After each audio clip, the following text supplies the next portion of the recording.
Bonjour, ici Marc-Antoine au Centre d'hiver à Saint-Nicolas. Aujourd'hui, on fait la démonstration d'un Sportster Sportsman 315.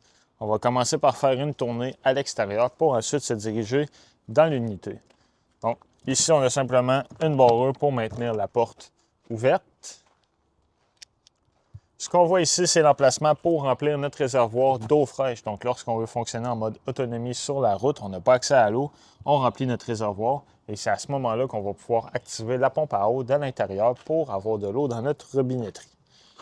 Le chauffe-eau, lui, fonctionne électrique et au propane. C'est à partir de l'intérieur qu'on va pouvoir le mettre en fonction. On a une prise de courant extérieur qui fonctionne sur le 120 volts, prise coaxiale pour la télévision en dessous, la sortie pour la fournaise qui fonctionne au propane.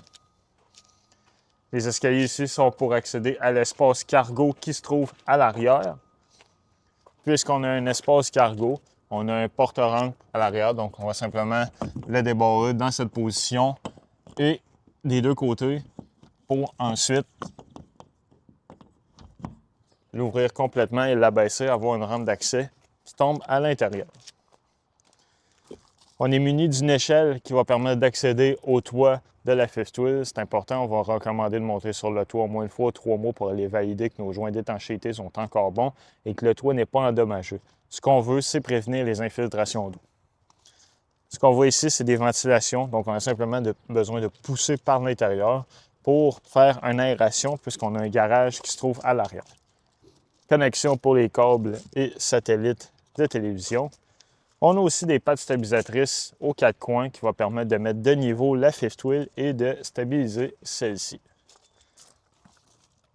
Notre fil 30 ampères pour le connecter, donc lui il est fixe à la roulotte. On a simplement besoin de tirer dessus pour le déployer et se connecter.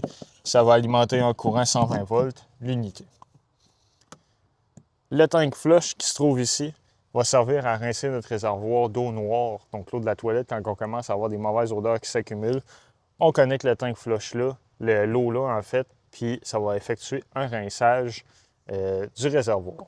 Très important, il ne faut pas oublier l'eau connectée ici car ça va monter dans le réservoir au point de déborder par la toilette à l'intérieur. Le City Water Connection, c'est l'emplacement pour connecter l'eau de la ville ou du camping. On a une douchette extérieure avec l'eau chaude et l'eau froide qui se trouve derrière ce couvert. En dessous, on a notre système d'égout. Donc, la manière de procéder, on va connecter notre tuyau sur le câble dans le milieu.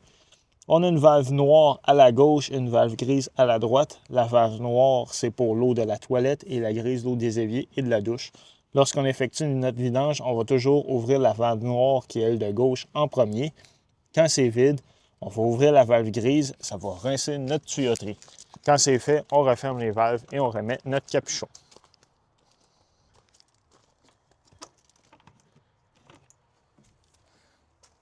Dans le compartiment ici, on a 2 réservoirs de 30 livres de propane et notre sélecteur pour choisir si on va utiliser celle de gauche ou de droite.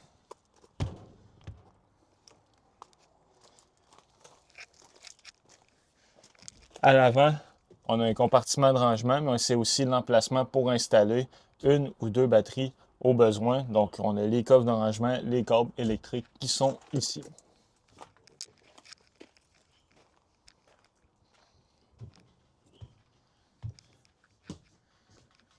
Maintenant, à l'intérieur, sous l'armoire de cabinet, on a la gestion pour ouvrir et fermer le slide-out et l'auvent. On a aussi des interrupteurs pour l'éclairage qui se trouve là. Dans la partie avant, c'est la chambre à coucher, donc on a des lumières qu'on peut ouvrir au-dessus du lit. On a une ventilation au plafond, de l'éclairage supplémentaire avec des prises de courant 120 volts un peu partout. Dans le salon, la télévision, elle est connectée à une antenne qui se trouve sur le toit. L'antenne va servir à capter les postes digitaux disponibles. La manière d'y parvenir, on doit aller dans les paramètres de la télévision pour effectuer un channel scan. À ce moment-là, l'antenne va détecter s'il y a des postes digitaux de disponibles. Un exemple, au centre d'hiver à Saint-Nicolas, on va capter 3 à 4 postes différents. Cette étape-là est à refaire dès qu'on va se déplacer avec la fifth wheel et ce pour chaque télévision au besoin.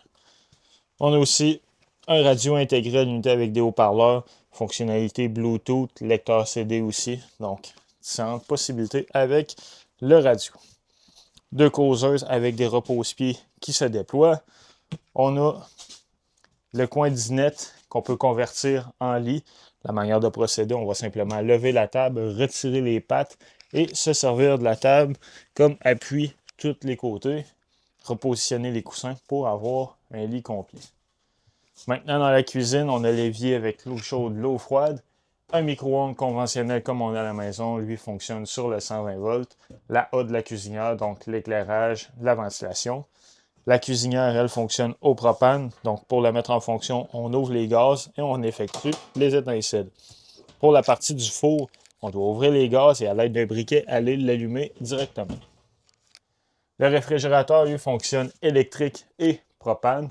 Donc, lorsqu'on le met en mode automatique, il va toujours prioriser le courant 120 volts. Donc, si la fifth wheel est branchée avec son fil 30 ampères, il va fonctionner électrique. Lorsqu'on va le déconnecter, il va automatiquement tomber sur le propane. Si on veut le faire fonctionner seulement au propane, on va sélectionner le mode gaz. L'interrupteur à droite permet de modifier l'intensité auquel on veut qu'il refroidisse. On a la partie réfrigérante qui est en bas et le congélateur en haut. Notre thermostat principal va nous permettre de choisir les modes différents, donc cool pour climatiser, fan pour simplement ventiler, off quand on veut aucun système en fonction et heat pour chauffer avec la fournaise au propane. Par la suite, on peut mettre la température à laquelle on veut avoir et on peut toujours modifier les fans. Est-ce qu'on les met à low, à high, en mode automatique ou en fonction en tout temps. Dans la salle de bain, on a une toilette qui flush avec une planche juste ici à la main. Les interrupteurs pour l'éclairage. Il y a aussi une ventilation qui se trouve au plafond. Le moniteur ici nous permet de voir notre niveau de la batterie, réservoir d'eau fraîche, eau noire, d'eau grise. L'interrupteur pour mettre la pompe à eau en fonction. Donc, si jamais on a besoin d'eau, on est sur la route, on n'a pas accès à l'eau, on va utiliser l'eau de nos réservoirs. C'est là qu'on va mettre la pompe en fonction. On va recommander de l'éteindre quand on a fini de s'en servir. Et le chauffe-eau, on a le choix soit de le faire fonctionner électrique ou propane. On a les deux interrupteurs qui sont juste ici. La prise 120 volts, il y a un reset intégré. Donc, si on n'a pas de courant dans nos prises, on se demande pourquoi. Un des premiers endroits à venir voir, c'est s'assurer que le bouton ici est bien enclenché. L'évier avec l'eau chaude, l'eau froide, ainsi que la douche qui est là.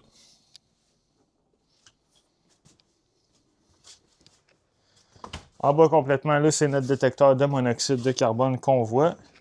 Et notre panneau de breaker principal qui est juste ici. Donc à la gauche, on a les breakers qui gèrent le 120 volts. Et à la droite, on a le système 12 volts en fait qui va être géré par les fusibles. Quand il y en a une qui va être défectueuse, il y a une lumière rouge qui va allumer à côté de celle-ci. Maintenant, dans l'espace cargo, l'interrupteur ici, Bed Lift Control, va servir à monter et abaisser le système de lit et de banquette. Donc, la manière qui fonctionne, lui, assez simple. On a des goupilles qu'on va pouvoir installer dans tous les coins. Donc, si on veut, exemple, abaisser seulement le coin banquette qui va faire aussi un lit, ce qu'on doit faire, c'est venir sécuriser juste au-dessus pour que la partie du haut reste en haut. Si on veut abaisser complètement les systèmes, on ne mettra pas de barrure. On va baisser. La partie du lit va s'arrêter à la position ici. Et la partie de la banquette, elle va descendre légèrement plus bas. On va pouvoir la convertir soit en lit ou en dinette selon nos besoins. On a de l'éclairage aussi qu'on peut ouvrir manuellement. On voit, comme j'expliquais un peu plus tôt, la poignée. Donc, on fait simplement la pousser pour ouvrir la trappe. On en a une là et une à l'opposé en haut. On a un max fan, donc on peut le mettre à on. C'est une température, l'ouverture aussi pour gérer la ventilation. Elle se trouve au-dessus des lits. C'est ce qui conclut la démonstration du Sportsman. Merci.